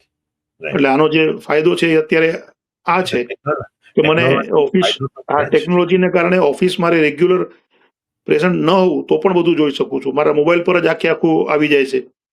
આખી ઓફિસનો વિડીયો બી આવે, કોણ ક્યાં શું કરે છે એ પણ આવી જતું હોય છે. એટલે એક બેનિફિટ છે. એનો પૂરેપૂરો ઉપયોગ કરી અને હું મારું શેડ્યુલ એ પ્રમાણે જ ગોઠવતો હોઉં છું. અને જી પ્લીઝ કહો. અને એ રીતે નાટક પણ સચવાઈ જાય છે, ફેમિલી લાઈફ પણ સચવાઈ જાય છે, અને આ પણ સચવાઈ જાય છે. મારો એક દીકરો અત્યારે લંડન છે. ઓકે. એ ત્યાં ભણવા ગયો છે, આફ્ટર 12th જ ગયો છે. એટલે હવે આ 1 વર્ષ ન્યુઝીલેન્ડ જશે. અહીંયાથી એને ત્યાં ઇન્ટર્નશીપ માટે ન્યુઝીલેન્ડમાં મળ્યો છે ચાન્સ, હાર્વર્ડ સ્પોર્ટ્સમાં. મોટો દીકરો છે એ ગ્રેજ્યુએશન પૂરું થઈ ગયું એનું, અને હવે એ પણ સપ્ટેમ્બરમાં માન્ચેસ્ટર જઈ રહ્યો છે. ઓકે. અને દીકરી છે એ તો હજી 8th માં આવી છે. ઓકે. મારી વાઈફ છે એ પ્યોર હાઉસવાઈફ છે, પણ પોતે જીમ ટ્રેનર છે, ઓકે. ડાયટિશિયન નું કરે છે. હા. એટલે શિલ્પ છે. હા બધું. હા, એટલે મને ફિઝિયો નું કામકાજ, પોતે ફિઝિયો બી કરાવી શકે છે, પણ પોતાના શોખ પૂરતું, જોબ તરીકે. પણ તો હવે આપણે અંત તરફ છે વાર્તાલાપના. તો એવી કોઈ વ્યક્તિ પ્રત્યે કે કોઈકના પ્રત્યે કૃતજ્ઞતા વ્યક્ત કરવાનો આપણને મન થાય તો કોના પ્રત્યે તમે એકદમ કૃતજ્ઞ બની શકો? કૃતજ્ઞ તો જુઓ, મને વિશ્વમાં 3 વ્યક્તિ એવા છે કે જેમનું હું ઋણ ઉતારવા નથી માંગતો. ઓકે. મારે ઋણ રહેવા દેવું છે. ઓકે. કેમ કે મારી માનસિકતા થોડી અલગ છે, અમુક લોકોને નહીં ગમતી હોય, પણ આપણે ક્યારેક કોઈકનું ઋણ ઉતારીએ ને તો થોડોક મનમાં અહમ આવી જાય. એટલે આ 3 વ્યક્તિ એવી છે કે જેની સામે મારો અહમ જેવું કઈ હોય જ નહીં. મારા માતા પિતા અને મારા સાહેબ હોર્મઝિકામાં. આ 3 વ્યક્તિનું ઋણ મારે સદૈવ રહેવા દેવું છે. એટલે એના ઋણ નીચે મારે દબાયેલા જ રહેવું છે. રાઈટ. કેમ કે કદાચ ક્યારેક ઉતરી જાય ને તો ક્યારેક મગજમાં એમ થાય કે હવે આપણે મેં કોકની પાસેથી 5 લાખ લીધા, દઈ દીધા હોય તો મારો જે એની સાથેનો એટીટ્યુડ હોય. એટલે આ ઘણા મને કહેતા, ના, મેં કહ્યું આ ઋણ તો મરી જાવ તો આ ઋણ રહેવા દેવું છે. બાકી મારા 1-2 અંગત એવા છે. એક રાજન મહેતા કરીને મારા મિત્ર, ફિલોસોફર ગાઈડ હતા, એક્સપાયર થઈ ગયા. એ હતા, એ અદ્ભુત વ્યક્તિ હતા. મારી પત્ની નો પણ મને બહુ જ સપોર્ટ, કેમ કે એક સમયે સાવ લવ મેરેજ કરેલા મેં, એટલે સાવ હું ઘરની બહાર રહેલો, એટલે પહેરેલા કપડે મારી સાથે રહી છે. ઓકે. એટલે ગરીબીનું બી એને મારા દિવસો જોયા છે. એટલે મને આજ સુધી ક્યારે ફોન નહીં, ક્યારે કોઈ પ્રોબ્લેમ નહીં. 3 દિવસ હું ઘરે હોઉં ન હોઉં, જયારે પત્રકાર હતો ત્યારે તો 2-2, 3-3, 4-4 વાગે ઘરે આવવું પડે, કોઈ ફોન નહીં. એટલે એ અમુક લોકો જીવનમાં આવ્યા છે, 2-3 મિત્રો ત્યાં માંડીને. બાકી આ 3 ત્રિમૂર્તિ તો મારી એવી છે કે જેને મારે ઋણ ઉતારવાનું જ નથી બિલકુલ. કોઈ એવી વસ્તુ યાદ આવે છે, કોઈ એવી નિષ્ફળતા કે એમાં એ વખતે તમને એવું લાગ્યું કે આ તો બહુ મારા માટે બહુ તકલીફનું કામ છે, પણ પછી એવું લાગે કે ના ના સારું થયું? એટલે બ્લેસિંગ્સ ઇન ડિસગાઇઝ જેવી વાત, એવું કંઈક કે સફળતા નિષ્ફળતામાંથી કોઈક આશીર્વાદ રૂપ કોઈ વસ્તુ સાબિત થઈ હોય એવું કંઈ? એવું તો એક મારો છે ને નેચર એવો છે કે હું બહુ વિચારતો નથી. ઓકે. થઈ ગયું, ઓકે ચાલ જોઈ લેશું. એટલે એક મારો એટીટ્યુડ, ચાલ જવા દે, જોશું, ચાલ ને, થઈ ગયું ને હવે. કેમ કે હું એવું માનું છું કે હવે એ ચેન્જ નથી થવાનું. જો ચલા ગયા ઉસે ભૂલ જાઓ. હા, એટલે હવે તમે એને કાંઈ કરી જ નથી શકવાના. મારી ભૂલ છે કે મારું સફળતા છે કે નિષ્ફળતા છે. અચ્છા, નિષ્ફળતામાંથી આ બધી વાતો છે કે નિષ્ફળતામાંથી શીખવાનું હોય, નામાંથી શીખવાનું હોય ને, કાંઈ નથી. સમય અને સંજોગો તમને બહુ જ સક્ષમ બનાવી શકવાની તાકાત ધરાવે છે. તમે એકવાર નક્કી કરો કે મારે સમય સાથે તાલ મિલાવીને ચાલવું છે, તો સમય અને સંજોગ તમને ચાલતા અને દોડતા કરી શકે એવા છે. તમારું એટીટ્યુડ, તમારે બીજું એવો ઈગો રાખો, કામનો ઈગો રાખો. લોકો છે ને વગર નકામા ઈગોમાં પોતાની આખી જિંદગી બરબાદ કરે. ઈગો કામનો હોવો જોઈએ. આ કામ હું કરીશ અને આ કામ થશે, એનો ઈગો હોવો જોઈએ. સમયની સાથે તમારા દ્રષ્ટિકોણમાં કઈ પરિવર્તન આવ્યું હોય એવું કઈ ખરું? ખૂબ જ, ઘણો બધો. એટલે જે હું આજે તમને કહી રહ્યો છું, કદાચ 25 વર્ષ પહેલા ન કહી શકતો હતો. રાઈટ. દર 5 વર્ષે દરેક વ્યક્તિનો અભિગમ બદલાતો હોય છે. સાચી વાત છે. એ 5 વર્ષ, જેમ દરેક સરકાર 5 વર્ષીય યોજના પહેલેથી પ્લાનિંગ કરતી હોય છે, એમ વ્યક્તિના જીવનમાં બી એક 5 વર્ષીય યોજના હોય છે. 5 વર્ષ દરમિયાન એની સાથે થયેલી અમુક વસ્તુઓ, એના અનુભવો, એને મળેલા પદાર્થ પાઠમાંથી ઘણું શીખતો હોય છે અને જિંદગી તરફનો એનો અભિગમ બદલાવતો હોય છે. આવું મારું માનવું છે. દર 5 વર્ષે મને અલગ અલગ વસ્તુ. મેં આજથી 25 વર્ષ પહેલા મારા એક મિત્રને કીધું કે આપણે 20 લાખ રૂપિયા કમાઈ લેશું ને, પછી કાંઈ જ નથી કરવું. 25 વર્ષ પહેલા કીધેલું. હા હા હવે એ વાત જો આજે આજે એ પોસિબલ જ નથી. વાત સાચી છે, વાત સાચી છે. એટલે એ નિલેશભાઈ, તમારું ચેન્જ થતું જ રહે એમ. બદલાતું જ રહે, સાચી વાત છે. સો સરસ વાતો થઈ નિલેશભાઈ, thank you so very much. તમે આવ્યા, થોડીક આપણે મળતા પણ વાર થઈ અને આજે પણ ઓબ્સ્ટેકલ્સ ઘણા આવ્યા, પણ અંતે તો હેમનું હેમ હોય જે વાત છે એ આજે સરસ રીતે વાત થઈ છે તમારી સાથે. ખૂબ ખૂબ આભાર તમારો. Thank you Vijaybhai. દોસ્તો, શબ્દોની સરિતાના પ્રવાહમાં આપણે એક એવા વ્યક્તિત્વનો આજે સાક્ષાત્કાર કર્યો જેણે કલમને માત્ર વ્યવસાય નહીં પરંતુ વ્રત બનાવ્યું, રંગભૂમિને માત્ર અભિવ્યક્તિ નહીં પરંતુ આત્મસાધના બનાવી, અને જીવનને એમણે માત્ર જીવ્યું નહીં પણ તેને અર્થ, ઉષ્મા અને ઊંચાઈ બક્ષી. શ્રી નિલેશ દવેની જીવન યાત્રાને માત્ર કહાની કહેવી કદાચ અન્યાય થશે. એ તો સમયના અનેક પડાવોમાંથી પસાર થયેલી એક એવી સર્જન યાત્રા છે જેમાં શબ્દે વિચારનો આકાર ધારણ કર્યો છે, સંવેદનાએ અભિવ્યક્તિનો સ્વર મેળવ્યો છે અને અનુભવોએ જીવનને વધુ અર્થસભર બનાવ્યું છે. પત્રકાર, સંપાદક, રંગકર્મી અને સર્જક તરીકેની તેમની વિવિધ ભૂમિકાઓ પાછળ એક જ અવિરત શોધ કાર્યરત રહી છે: માણસને, સમાજને અને સમયને વધુ નજીકથી સમજવાની શોધ. આજે તેમની સાથે આ આત્મીય સંવાદથી એટલું તો સ્પષ્ટ થાય છે કે શબ્દ જ્યારે સંસ્કાર સાથે જોડાય ત્યારે સાહિત્ય બને, જવાબદારી સાથે જોડાય ત્યારે પત્રકારત્વ બને અને સંવેદના સાથે જોડાય ત્યારે જીવનનું સંગીત બની જાય. મેરી કહાની મેરી જુબાની એ તો માનવ અનુભવોના અંતરંગ વિશ્વ સુધી પહોંચવાનો એક સંનિષ્ઠ પ્રયાસ છે. મિત્રો, હું વિજય ઠક્કર આપની પાસેથી હવે વિદાય લઈશ. ફરી મળીશું આવતા સપ્તાહે એક નવા વ્યક્તિત્વ, એક નવી જીવન યાત્રા અને એક નવા આત્મસંવાદ સાથે. ત્યાં સુધી સ્મૃતિના આકાશમાં આ મુલાકાતના અજવાસને ઝળહળતો રાખજો. આવજો. નમસ્કાર.